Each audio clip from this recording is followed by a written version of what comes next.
في ساحة للعلم كنا نلتقي والحب والإخلاص زاد قلوبنا نمضي إلى نور اليقين ونرتقي قمم الفلاح وتاجنا أخلاقنا.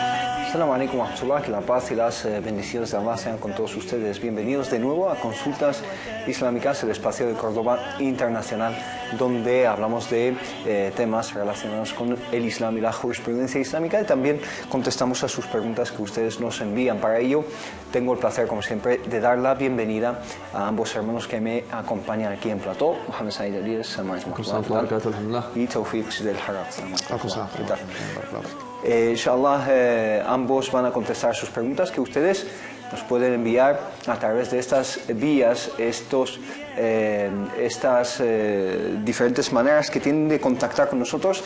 Tienen el email, que es consultas@cordobainternacional.com, que aparece en pantalla como ven, y también la página de Facebook de Consultas Islámicas, donde también pueden seguirnos y contactar con nosotros y compartir nuestros contenidos. Nos hemos quedado hablando la última vez de uno de esos propósitos de la legislación, si os acordáis, que es la protección de la institución de la familia. Tradicionalmente se ha llamado este propósito, que sería quizá el cuarto propósito de entre esos 5 sobre los cuales se fundamenta la legislación islámica.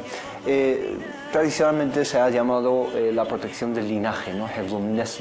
Pero se puede adaptar quizá a una terminología más actualizada, por así decirlo, que es, al fin y al cabo, la protección de la familia, de la institución de la familia, con todo lo que ello conlleva.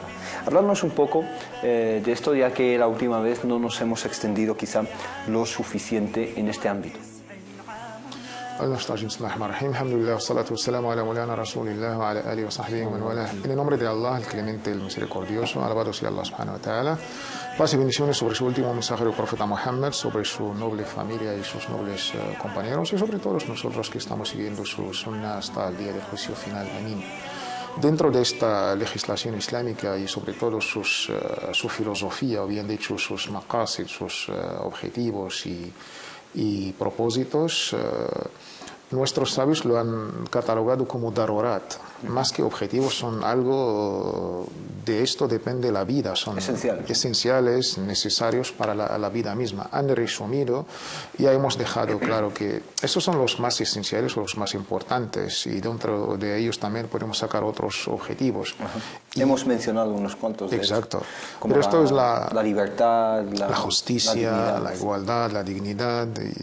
Hay varios, digamos, maqasid o propósitos, pero lo más importante, según la lectura que han hecho nuestros sabios, no deja de ser un ijtihad, un noble esfuerzo intelectual de nuestros grandes sabios, que Allah los tenga en su misericordia, pero también es deber de los sabios actuales, teniendo nuevo contexto, nueva realidad, de seguir estudiando, meditando el noble Corán y adaptando a los contextos nuevos. Esto es el papel, alhamdulillah, de los sabios. Sí, a mi humilde juicio, yo creo que cuando se habló entonces, en esa época, de la protección de la vida, por ejemplo, se está hablando de la protección también de la libertad, porque se está hablando de una vida digna, libre, ¿no? Está implícito todo esto, ¿no? Exacto, y aparte en aquellos tiempos no había separación entre las disciplinas, entre las ciencias. Esto con el proceso histórico, todas las culturas y las civilizaciones pues han vivido este proceso, cómo han evolucionado las ciencias.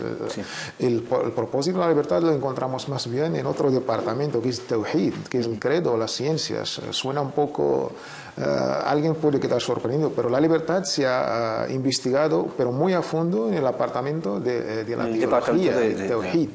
Sí. Pero hablando así de los maqas y los sharia, hoy, gracias a Dios, se está ahora ya como una especialidad dentro de lo que es los fundamentos de la jurisprudencia islámica. De ahí, desde el primer día, pues el Islam ha establecido como núcleo de esta sociedad pues la familia. La familia, el Islam le ha dado una gran importancia desde ya estos fundadores de esta familia, que es los padres, el padre y la madre, y a través de una sagrada institución que es el matrimonio. Dejamos claro que el matrimonio es un acto civil, es un pacto, un contrato civil. No es un sacramento como es... Exacto, sí. no es un sacramento como lo es para los cristianos. Sí. Y de ahí ha hecho todo, digamos, un corpus desde la dote, pasando por la responsabilidad económica que el Islam lo ha designado al hombre, y para que el buen funcionamiento de este matrimonio, después el segundo papel que el Islam le ha dado gran importancia en esta institución de la familia es la educación. La educación, que es la verdad, nuestra asignatura pendiente aquí en Occidente. Y esto yo creo que la familia y la educación son dos temas muy importantes. La familia y la educación. Siempre que hablamos de la protección de la familia, pues el núcleo de la familia empieza con esa institución en sí misma que es el matrimonio, esa unión entre dos personas, que subrayo yo la palabra o el adjetivo que has mencionado, hermano Tawfiq, que es sagrado, ¿no? En cuanto al matrimonio, ya que también se puede hablar de otras cosas, pero concentrémonos un poco en esta institución. ¿Qué hace el Islam para proteger y promover también, digamos, esa unión y ese marco en el cual se desarrolla la familia? Bismillahirrahmanirrahim, alhamdulillah, sallallahu sallam wa baraka ala mulana rasulillahi wa alihi wa sahbihi wa man walah. En el nombre de Allah, el misericordioso, el clemente, alabado sea Allah, que la paz y las bendiciones de Allah sean con su amado profeta Muhammad, sus familiares, compañeros y aquellos que siguieron su guía con bondad y rectitud hasta el día del juicio final. Podemos considerar el matrimonio como la medida más importante a la hora de pretender proteger esa institución de la familia o proteger ese linaje, porque el Islam no concibe una relación entre los dos géneros, entre el hombre y la mujer, fuera del marco matrimonial, digamos, hablando de contextos ajenos a los contextos familiares, íntimos, cercanos, de nuestros allegados, etc. Entonces, cuando hablamos de relaciones interpersonales entre los dos géneros, una relación afectiva, una relación emocional, una relación de contacto directo físico, una relación de formación de un nido, de una pareja, no se concibe islámicamente fuera del marco del matrimonio, como lo es en todas las otras religiones monoteístas y como se contempla en todos los libros sagrados. Es algo común entre todas las religiones. Un hombre y una mujer no pueden, digamos, llevar a cabo una relación afectiva, amorosa, pasional, social, fuera del marco matrimonial.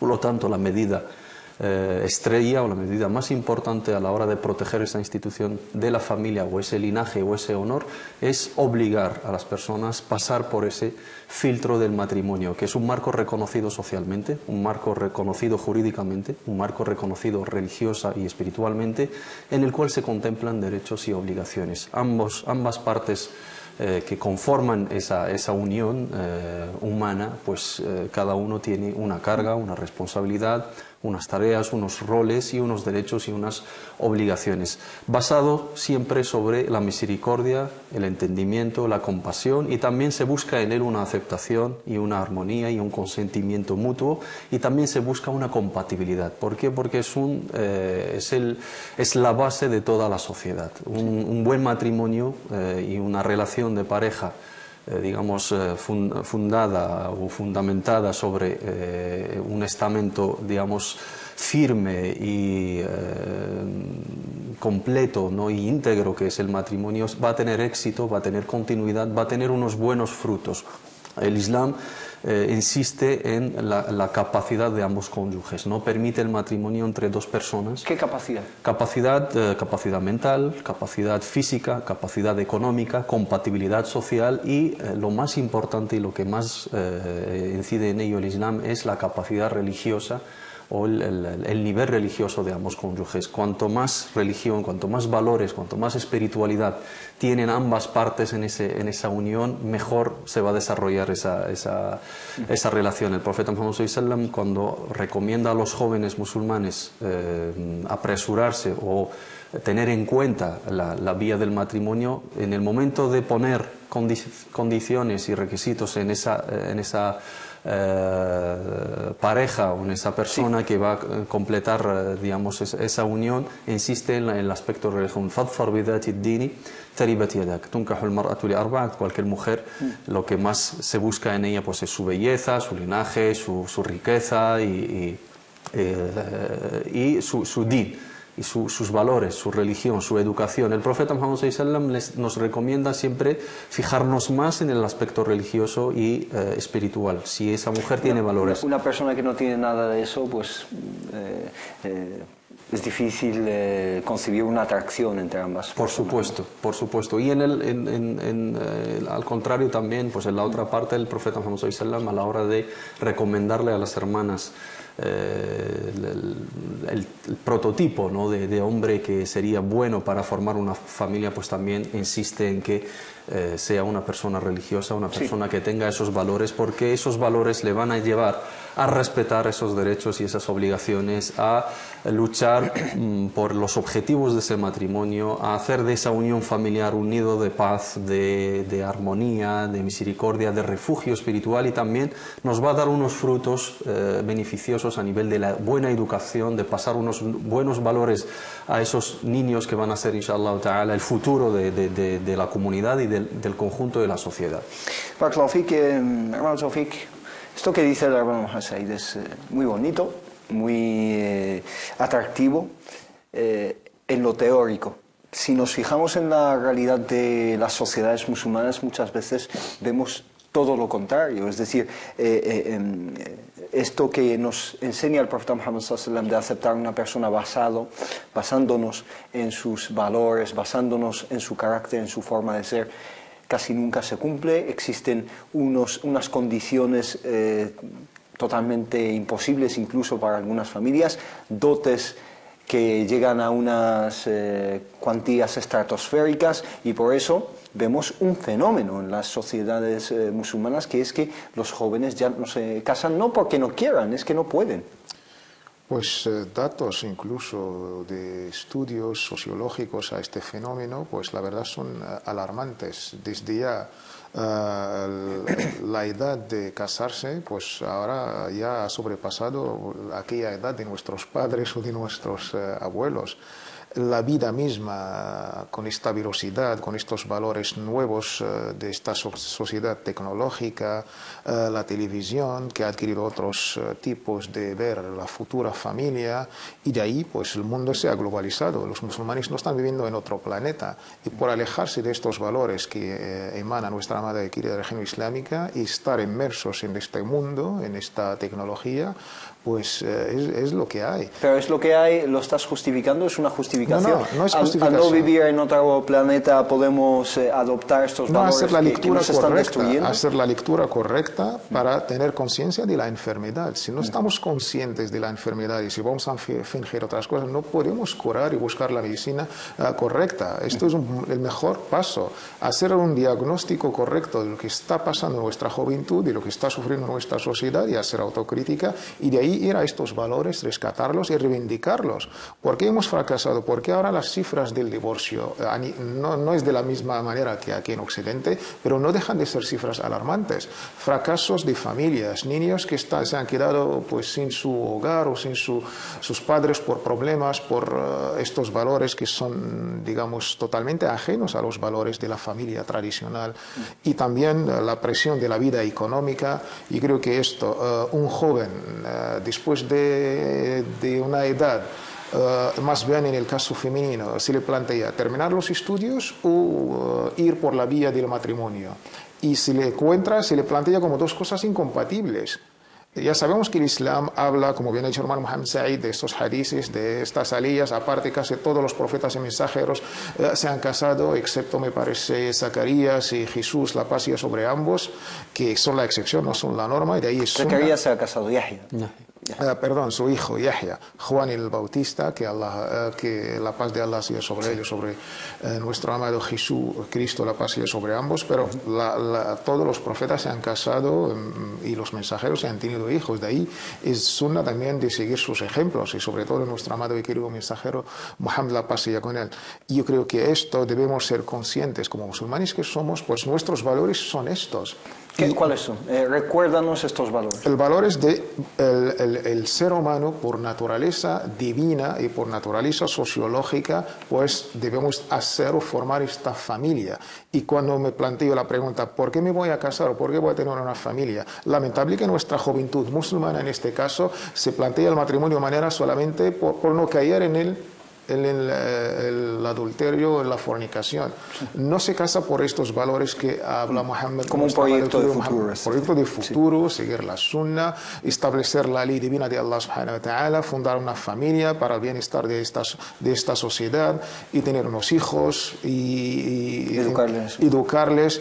Yo creo que, y luego, pues, a la hora de casarse, tú has dicho, la dote, pues son cifras alarmantes. Sí. ¿Por qué? Por estos valores de ostentación o los valores que nos recomendó nuestro amado querido mensajero sallallahu es facilitar el matrimonio. Allah subhanahu wa ta'ala en más de una ley y el profeta Muhammad sallallahu alaihi wasallam, pues la mujer, cuando su dote y su, digamos, todo lo que lleva a este feliz enlace se facilita por ambas familias, pues ayuda a la felicidad, ayuda incluso a tener, inshallah, pues una familia desde el primer día bien preparada.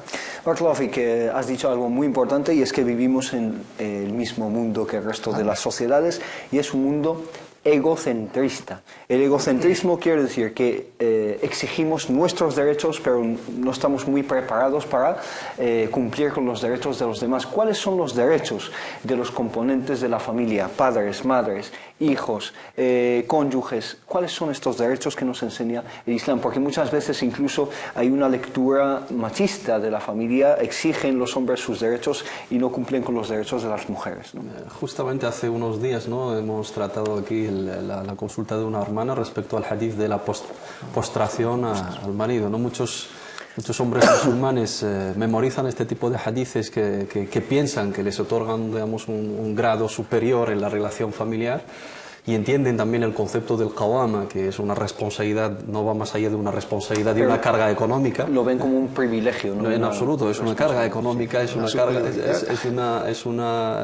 responsabilidad sobre la cual vamos a rendir cuentas, ¿no? Económicamente, el hombre musulmán tiene la responsabilidad de mantener económicamente a la familia, de llevar la carga económica de toda la familia, de luchar por la protección de esa familia, y la mujer tiene una independencia económica. Esto es una ventaja para la propia mujer, y no es una superioridad para el hombre, sino es una carga desde el punto de vista, digamos, lógico. Pero la filosofía del Islam a la hora de hablar de la institución de la familia es derechos y obligaciones.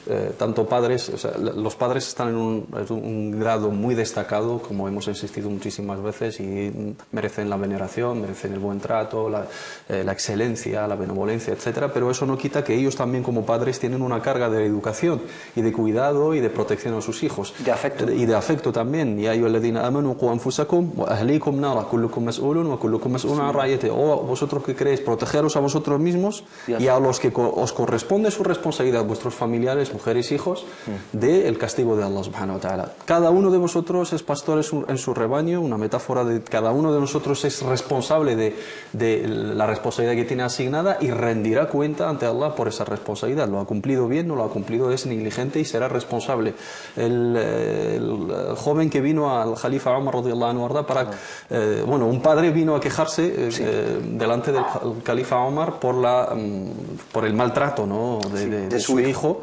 Y el hijo también, pues, digamos, criticó al padre delante del Jalifa y reclamó sus derechos. Dice, ¿acaso nosotros como hijos no tenemos derechos? Por supuesto, sí tienen los hijos derechos sobre los padres.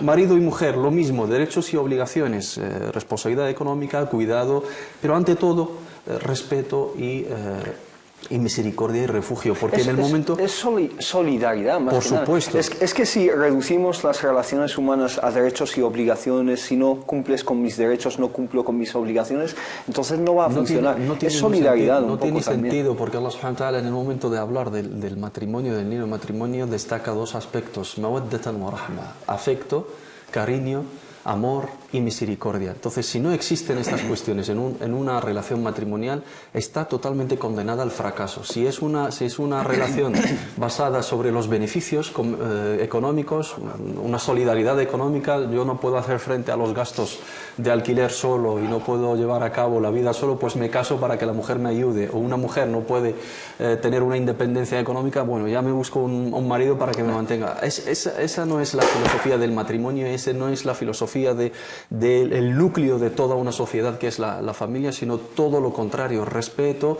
Y en ese momento que no funciona, ahí el Islam, una de las medidas de la protección de esa familia es abrir las vías de disolver esa relación, digamos, nociva, puedo denominarla, una relación que va a llevar al sufrimiento, que va a llevar a la desgracia, que va a llevar a la tristeza, porque se pretende a través del matrimonio llegar a realizarnos como seres humanos, a realizarnos como personas, a compartir unos sentimientos con otra persona, a tener una compenetración, a tener una armonía, una digamos, sincronía afectiva. En el momento que no funciona tenemos la vía del divorcio, en el cual también se contemplan derechos y obligaciones. Hablando del divorcio, también paradójicamente, ¿no? Quizá, el divorcio también es un mecanismo de protección de la familia. ¿En qué sentido? Desde el primer momento el Islam lo ha llamado talaq, no es divorcio, como suena en los idiomas así latinos. Sí. Talaq en árabe es libertad. Sí. Alguien que estaba pues en una jaula y le has dado la... A ver, no presentes el matrimonio así, por favor. No, solamente la terminología, para entender. Hombre, sí, y si no hay más remedio, e incluso pues llega uno después del diálogo, las cosas no funcionan, pues el Islam reconoce como pues última solución a pues intentar otras experiencias para ambos. Sí. Si las cosas no han funcionado o no hubo amor, esta misericordia y por todas las cosas de la vida, las circunstancias, el Islam reconoce esta vía para solucionar el matrimonio, obligando también, cumpliendo con los derechos. Los derechos que conlleva ese divorcio. Sobre todo a la mujer, y si tiene hijos, también tienen sus derechos. Por supuesto, la manutención y tal. Pero yo decía, el divorcio es un mecanismo de protección de la institución de la familia, porque una familia que no funciona, es decir, un matrimonio que no funciona, un matrimonio que en vez de traer felicidad está trayendo pues un calvario, una miseria, entonces se protege la familia y a los niños, por supuesto, a través de esa vía que es la vía de disolver ese matrimonio, ¿no? Sí, teniendo como que es un mal menor en la filosofía islámica, hay una tradición que dice que abghadul halali ilallahi talaq, de las cosas que son menos queridas por Allah subhanahu wa ta'ala, es llegar a este divorcio. Pero es que si un hadith, eso. Su cadena de narración es bastante polémica entre los sabios. Sí. Aunque en la jurisprudencia pues ya es bastante aceptado. Es una máxima, ¿no? Entre los sabios. Ajá. Pero esta filosofía islámica es para el futuro de esta familia. Si esta familia pues ha llegado a un momento pues que no se puede dar más, el Islam opta por dar por terminada esta relación y luego pues garantizando los derechos de todos, del padre, de la madre y sobre todo si hay hijos en el medio, y de ahí pues se puede abrir otra página, se puede abrir otras posibilidades para ambos. Y ahí donde está esta filosofía de proteger a esta familia. No es, digamos, la vía mejor que esta familia funcione y que siga. Incluso se pueden, el Islam aconseja, antes de llegar a de estos mecanismos para proteger, de incluso acudir a la ayuda de los familiares, de cierta gente con experiencia. O de profesionales. Terapeutas, psicólogos, todo lo que puede salvar a esta familia. Y el Islam aboga por él. Y siempre el Islam Islam pues da unos términos a la mujer, al hombre, para que no lleguen, digamos, con este final. Sí. Pero si no hay más remedio, pues sí, Islam Una lo cosa permite con estos derechos. Una cosa que acabas de mencionar, simplemente en un minuto aclararla, y es que el Corán lo que manda no es ir a cualquier familiar, sino hakam, una persona De árbitro. que pueda hacer de árbitro, ¿no?, entre ambas partes. Entonces tiene que tener una imparcialidad, ¿no? Por lo tanto, hay que tener esto en cuenta. Muchas veces se acude a diferentes miembros de la familia, pero eso estropea más las cosas, ¿no? No, pero este debe ser reunir ciertas condiciones. Está el enlace o la relación, digamos, familiar, de parentesco, pero debe tener cierta, digamos, cultura, cierta sabiduría para facilitar a solucionar el tema. De ahí, aparte de ser familiar, pues debe tener ciertos conocimientos, experiencias para elaborar este papel. Si no, quizás puede, en el otro caso, empeorar las cosas o la situación. Muy bien, Barakallahu Fik. Hermano Mohamed Said, ¿cómo el divorcio se ve como algo, un tabú incluso en las sociedades? Desde aquí, por supuesto, que no estamos promocionando el divorcio sin ninguna justificación. Estamos hablando de situaciones muy serias en las que pues la mejor solución quizá es esta, ¿no? Todo lo contrario. ¿Por qué no hay que, no promocionar, pero hablar de ello abiertamente? Pues creo que una de las cosas que ha convertido esa cuestión en un tabú es esa mentalidad de es algo que hay que recurrir a ello como la última vía, y también yo discrepo totalmente sobre el tema de abghad al-halal 'inda Allah al-talaq. Si fuera hadith sería muy débil, sí.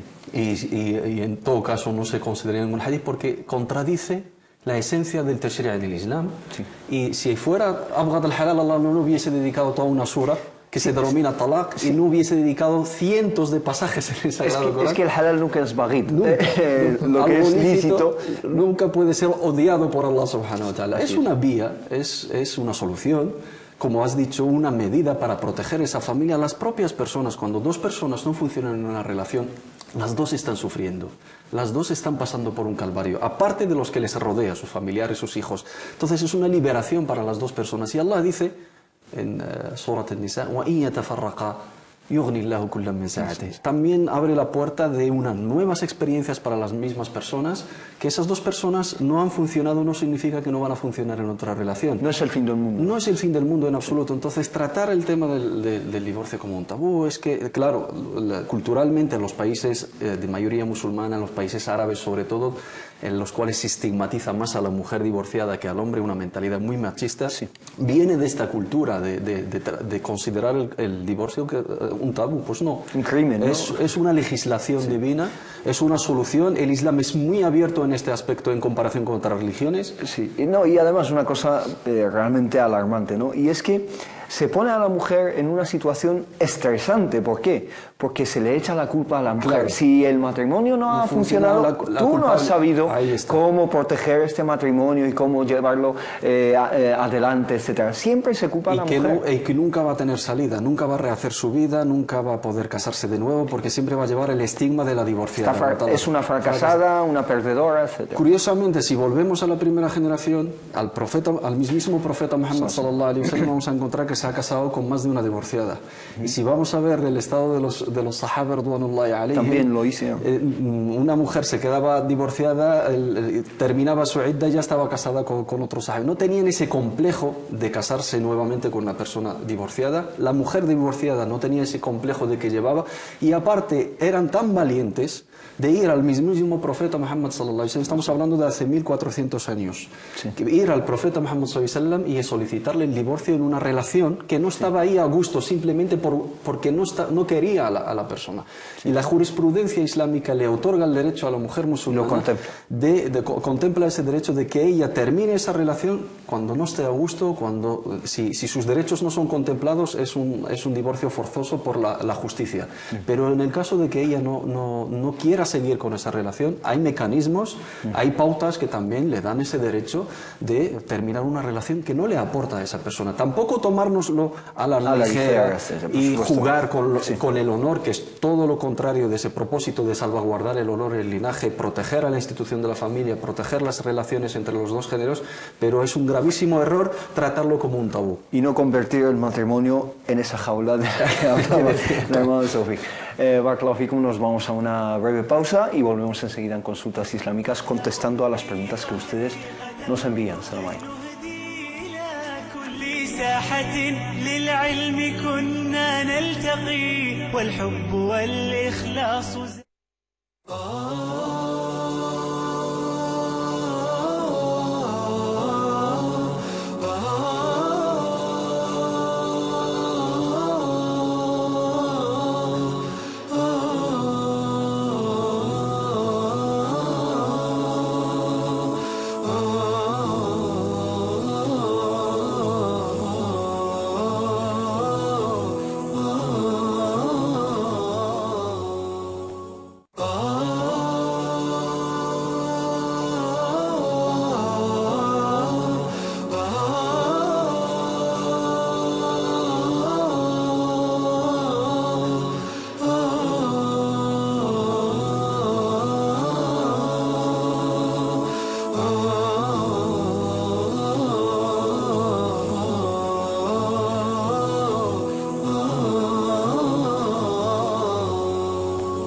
شفت ياما ناس منى هتعيش العمر جنبك وبرضه ما يكفيش أحلى دنيا عندي ما تساويش إلا معاك يا رسول الله وحشنا يا رسول الله يا سيدنا شوقنا زاد والله ومهما طول الغياب محمد مشتاق إليك والله محمد قلبي عليك صلى طال سؤالي قولي ازاي كده عشق عيوننا حد مش شايفة لو حقيقي هو غالي عليك ارضيه في الجنة تبقى معاه وحشنا يا رسول الله يا سيدنا شوقنا زاد والله ومهما طول الغياب محمد مشتاق إليك والله محمد قلبي عليك صلى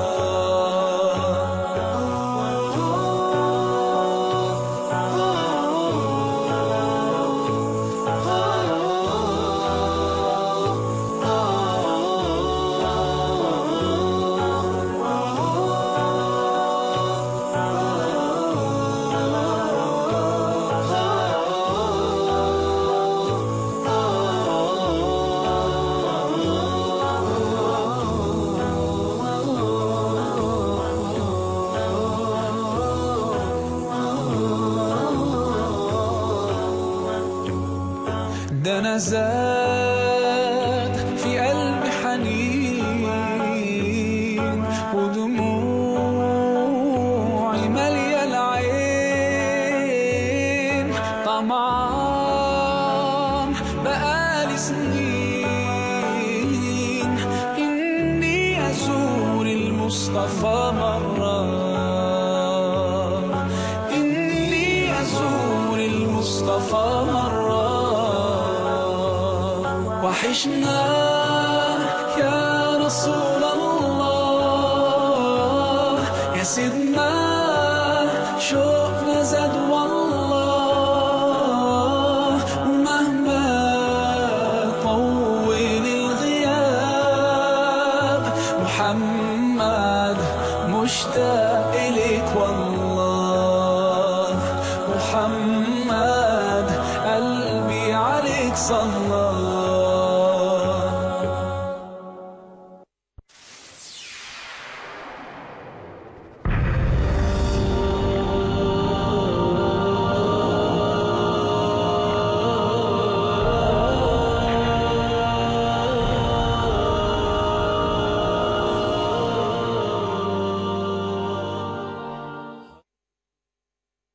Relató a Nu'man ibn Bashir, que Alá esté complacido con él, que el mensajero de Alá, que la paz y las bendiciones de Alá sean con él, dijo: el ejemplo de los creyentes en su amor mutuo, su misericordia y su solidaridad es como el del cuerpo.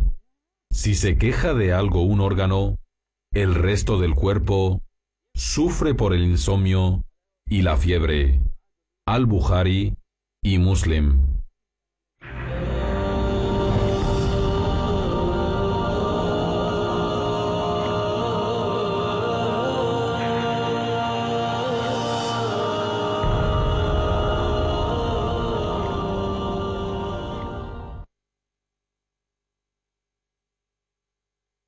في ساحة للعلم كنا نلتقي والحب والإخلاص.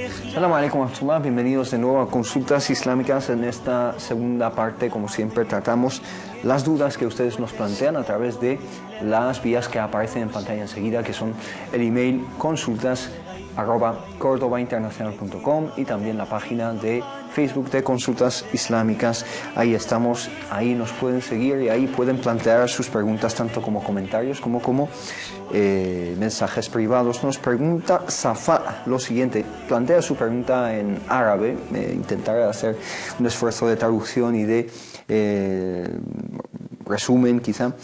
Dice: Salam alaikum, tiene una niña de 4 meses que sufre una enfermedad de respiración. La madre también sufre una enfermedad que dice que es epilepsia y va a tener también un bebé, está embarazada. Nos pregunta si está permitido o no en este caso el aborto.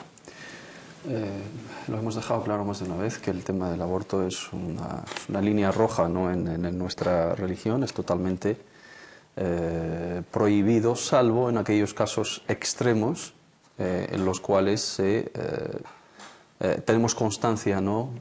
a través de la certificación médica de médicos profesionales, médicos, digamos, cualificados, preferiblemente más de uno, que ese embarazo pueda representar un serio riesgo sobre la vida de la propia mujer.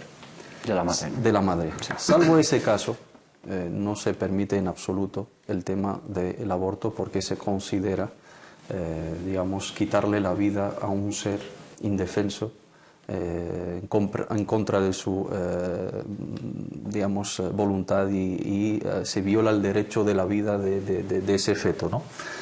Si hay algún pequeño riesgo de enfermedad, alguna pequeña complicación, todo eso no lo podemos asegurar hasta que ocurra y todo eso no lo podemos tomar como una justificación, una base para abrir la puerta del aborto a diestro y siniestro, sino siempre respetando la vida humana, como hemos hablado del fundamento de proteger la vida humana y uno de los propósitos más importantes es salvaguardar la vida humana y el derecho a la vida de las personas. Sí. Si tenemos certeza a través de la certificación médica que este embarazo pueda, digamos, puede acarrear la muerte o alto riesgo o alta probabilidad de muerte de la propia madre en este caso, aquí sí se contempla la posibilidad. Ella dice sinceramente, yo misma no estoy convencida con el aborto, pero su marido insiste en que lo haga, ¿no? No, está en lo incorrecto y no tiene derecho a obligarla a hacerlo, ni tiene derecho de recomendárselo. Aquí la opinión médica es la que prevalece y es la que prima, y si no tiene un serio problema de salud y ese embarazo no es un embarazo de riesgo respecto a su vida, no se contempla esa posibilidad en absoluto. Barakallahu fik. Entonces, un consejo también al marido que desista y cambia de parecer. Que agradezca a Allah subhanahu wa ta'ala. Yo creo que le ha dado este regalo. Ahí también, está. ¿no? Muchísimas personas desean tener descendencia y están haciendo todo lo posible y están esperando durante años y años y años conseguir tener un hijo o una hija y están recurriendo a tratamientos costosos de reproducción asistida, reproducción in vitro, gastando pastones y no, Allah subhanahu wa ta'ala todavía no les ha concedido esa descendencia, y otros hermanos que Allah subhanahu wa ta'ala les regala esa posibilidad y les otorga ese don de tener hijos. Y lo primero, ante cualquier problema pequeño, lo primero que plantean es el aborto, ¿no? Cuando no hay un riesgo sobre la vida de la mujer, ni siquiera hay que contemplar esa posibilidad, sea los primeros días del embarazo, sea después de unos meses o en cualquier digamos, etapa del embarazo. Ante cualquier consideración, incluso hay personas que lo consideran simplemente por razones económicas, que es incluso más grave, ¿no? Nos pregunta Isra lo siguiente, dice: Assalamu alaikum wa rahmatullahi wa barakatuh. Hermanos, quería preguntar si es haram consumir cerveza 00, que no lleva nada de alcohol. Sí, la cerveza en sí, como digamos sus ingredientes, no tienen nada que ver en el tema de la prohibición. Lo que el Islam prohíbe es lo que se añade, es la parte del alcohol. Si la hermana dice que 00 no tiene alcohol, pues es halal y está permitida, inshallah. Muy bien, hay que hacer quizá un inciso. La sin alcohol sí que lleva un pequeño porcentaje. Un porcentaje mínimo, sí, por supuesto. Tiene que ser 00. También contemplar la cuestión del consumo en espacios públicos y, digamos, exponernos a situaciones dudosas, ¿no? Y embarazosas. Embarazosas. Normalmente la gente, o sea, un musulmán en una terraza consumiendo una cerveza 00, la gente no se va a acercar a probarlo y preguntarle: ¿esto es 00 o es con alcohol? Entonces igual sospechan de él y dice, pues está consumiendo alcohol y puede afectar su reputación. No. Pero a nivel jurídico, si no tiene ninguna cantidad de alcohol, por supuesto se puede consumir. Yunus nos pregunta lo siguiente, dice: Assalamu alaikum, me gustaría saber cómo enfrentarnos a la educación de nuestros hijos en colegios de España no musulmanes que dan asignaturas obligatorias, si nuestro deber es llevarlos a esos colegios. Se refiere a algunas asignaturas que quizá enseñan cosas que contradicen pues algunos fundamentos de nuestra fe, etc. Dice: si nuestro deber es llevarlos a esos colegios ya que nuestro trabajo está aquí, o bien hacer, también dice, hijra a un país musulmán para que puedan tener una educación más islámica, sin saber si tendríamos ahí un trabajo, sanidad digna, etc. Por favor, coménteme este tema en detalle. Dice. No me gusta que los hermanos abusen del uso del término de la hijra en este tipo de cuestiones, porque es un uso demagógico. La hijra es un concepto jurídico y tiene unas connotaciones jurídicas que no es el caso. Pueden hablar de cambiar de país, pueden hablar de emigrar, pueden hablar de buscar otras alternativas o viajar a otras realidades que se ajustan más a sus necesidades. Pero el concepto hijra, aunque lingüísticamente es lo mismo que emigrar y el éxodo, etcétera, pero tiene una connotación jurídica que puede confundir y se suele utilizar demagógicamente para justificar ciertas tendencias y ciertas ideologías. La otra vez hemos comentado algo parecido. La solución no es la huida, la solución no es escaparse. Bueno, depende de los casos, cada familia es un mundo, cada situación hay que estudiarla, cada uno tiene la libertad de decidir, pero hablamos generalmente para toda la sociedad musulmana, hablando del caso de España, por ejemplo, en el cual, pues, alhamdulillah, gozamos de unos derechos, de un marco jurídico, de unos derechos reconocidos a través del acuerdo de cooperación, tenemos derecho a tener nuestros centros islámicos, tenemos más de 1000 mezquitas a lo largo y ancho de todo el territorio nacional, tenemos nuestros centros islámicos, nuestras pequeñas escuelas, etc. Derechos que no existen en otros países europeos. Sí, por supuesto, hay que remarcarlo.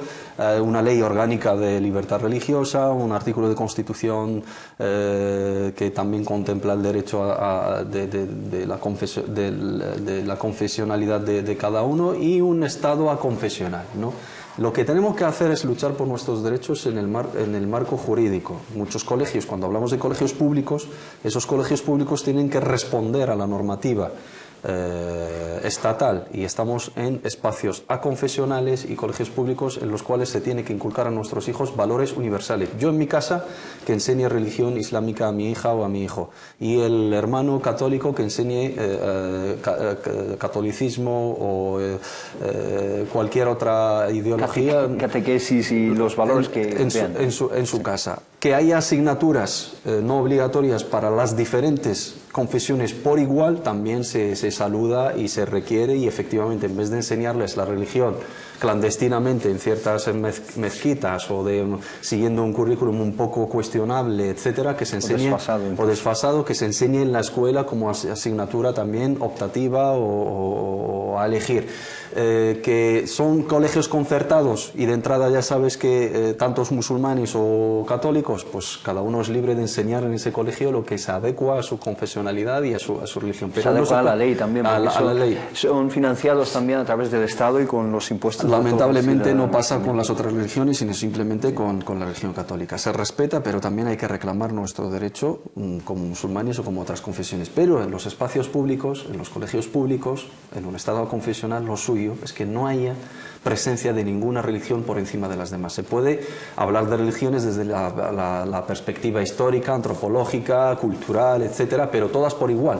Pero enfatizar alguna por encima de las otras, eso es vulnerar aspectos fundamentales de la propia ley y generar esos conflictos de identidad a nuestros hijos. Como padres musulmanes, la primera vía es dialogar, hablar, reclamar nuestros derechos y si ante la negativa o ante, digamos, la imposibilidad de cambiar este tipo de situaciones, plantearnos otra alternativa que no sea la huida, que muchos hermanos la denominan hijra, sino es crear nuestros espacios, nuestros colegios, nuestras instituciones legales, por supuesto, donde se estudia el currículum, digamos, estatal y el sistema educativo nacional al mismo tiempo.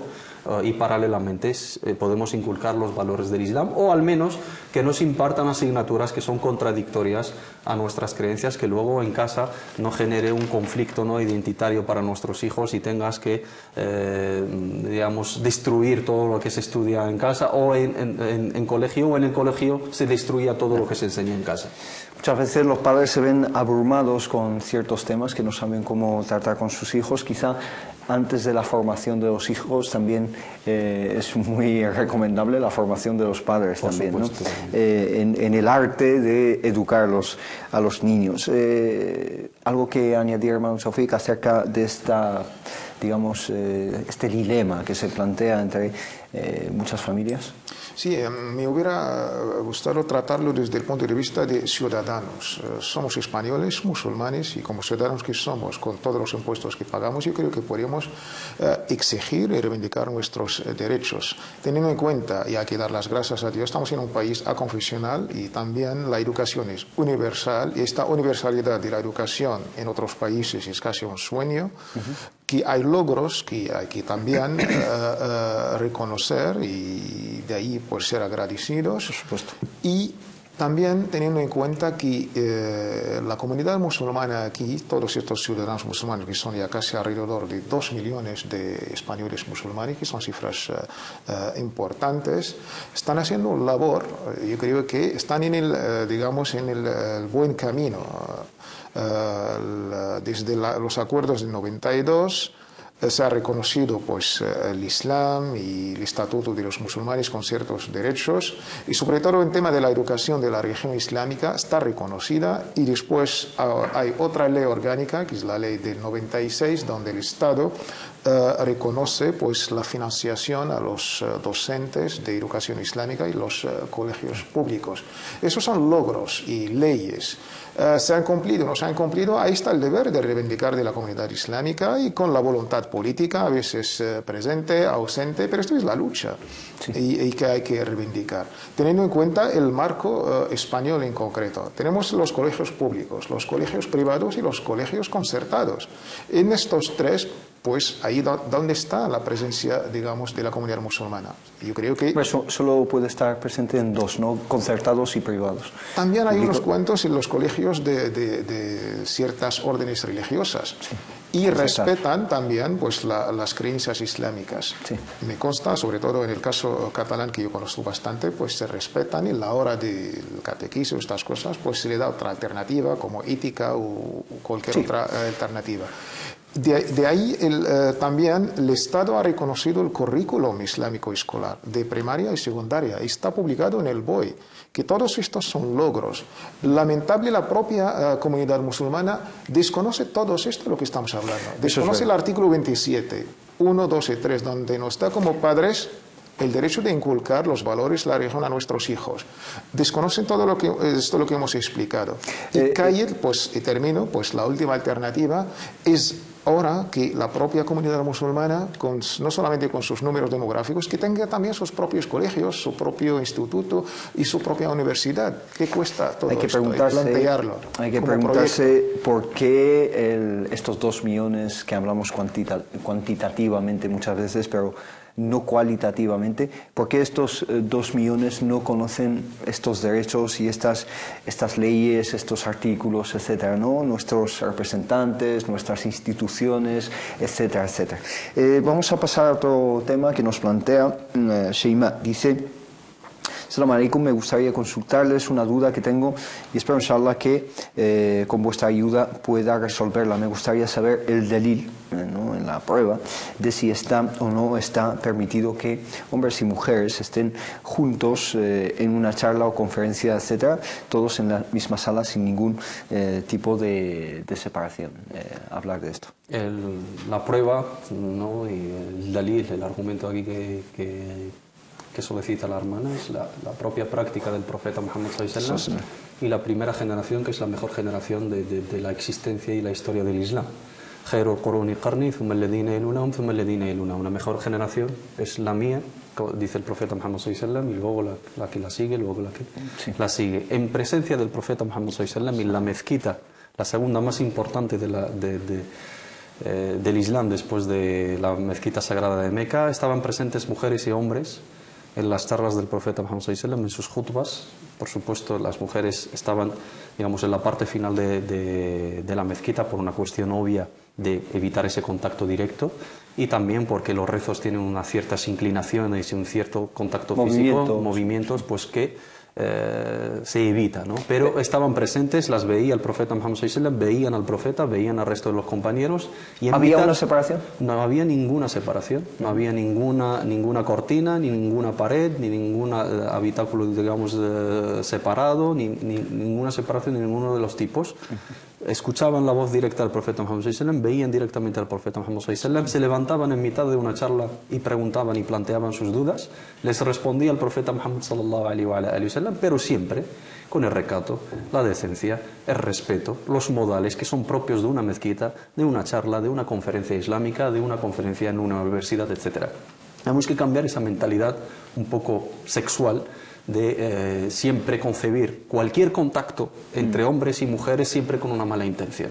Y vamos a ir a una conferencia, los enfermos de corazón, que Allah los denomina fayatma alladhi fi qalbihi marad, existen y siempre existirán, sea en una mezquita, en una iglesia, en una conferencia, en una universidad, en una calle, en una cafetería, eso sí, pero tampoco tenemos que limitar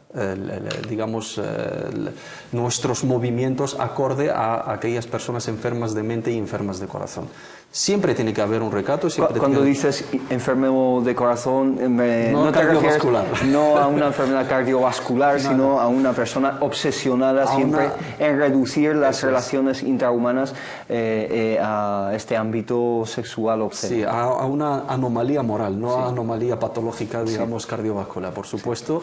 Y esas personas sí existen, y para ellas están esas medidas, ¿no?, que limitan ese contacto entre ambos géneros, pero por supuesto pueden existir. No concibo, digamos, que una mujer y un hombre vayan a una mezquita para asistir a una charla con una mala intención.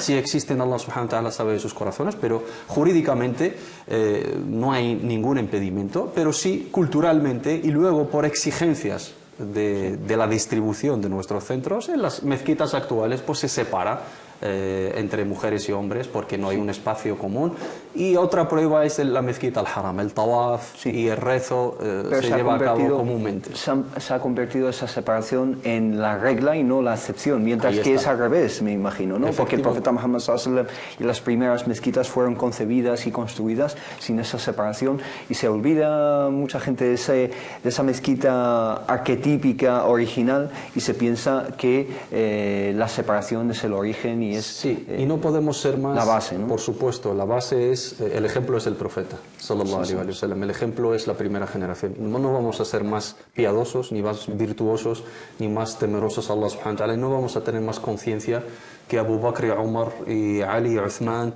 y el mismísimo profeta Muhammad sallallahu alaihi wasallam y las sahabiyat, nuestras madres, las madres de los creyentes y las compañeras del profeta Muhammad sallallahu alaihi wasallam estaban ahí, se comunicaban con el profeta Muhammad sallallahu alaihi wasallam, participaban socialmente, participaban en la actividad comercial, participaban en tareas sociales, participaban incluso en las guerras como digamos, asistencia sanitaria, etcétera, enfermeras, ayudaban en todas las tareas, estaban presentes en la vida cotidiana, y esa mentalidad, ¿no?, de ausentar o eliminar a la figura de la mujer en la sociedad no es islámica, sino es cultural en ciertas sociedades. En un minuto también una indicación especialmente a los jóvenes que han convertido estas conferencias y estas charlas más que en una fuente de ir a buscar el saber y desarrollarse intelectualmente, desarrollarse digamos en términos de conocimiento y de información, en simples eventos sociales para perder el tiempo, básicamente, ¿no? Eso depende de la intención de cada uno, y Allah subhanahu wa ta'ala, el profeta Muhammad sallallahu alaihi wasallam nos dice: "Innamal a'malu binniyat", ciertamente las obras dependen de su intención. Aquella persona que tiene esa intención, por supuesto, no entraría en los hadices del profeta Muhammad sallallahu alaihi wasallam: "Man salaka tariqan yaltamisu fihi ilman sahala Allahu lahu tariqan ila al-jannah". Aquella persona que emprende un camino para buscar el conocimiento, aprender su religión, instruirse, formarse académicamente, religiosamente, para ser un buen ejemplo, Allah le facilita un camino al paraíso. Pero aquella persona que ha tomado, digamos, este tipo de eventos que le cuestan a muchos hermanos en su logística, en su preparación, y a los conferenciantes, como un motivo, como una excusa para socializar, para ligar o para buscar una pareja, etcétera, esta es una intención al menos enferma, y por supuesto tienen que renovar esa intención y tienen que saber que las reuniones de conocimiento son reuniones de conocimiento, las gradas de universidad son lugares para estudiar, las charlas de las mezquitas son lugares para purificarnos espiritualmente, las cosas mundanas, las tentaciones y las intenciones sexuales tienen que estar fuera de ese espacio. Y no tienen cabida. Y Barakallahu Fik, nos hemos quedado sin tiempo. Dar las gracias a ambos. A Mohamed Said, muchísimas gracias por todo. Un placer. Taufik, muchas gracias por tus explicaciones, aportaciones. A ustedes, muchas gracias por seguirnos. Inshallah, nos vemos muy pronto en Consultas Islámicas aquí en Córdoba Internacional TV. Les saludo con el saludo del Islam, que es el saludo de la paz. Que la paz sea con todos ustedes. Assalamu alaikum wa rahmatullah. نلتقي والحب والإخلاص زاد قلوبنا نمضي إلى نور اليقين ونرتقي قمم الفلاح وتاجنا أخلاقنا.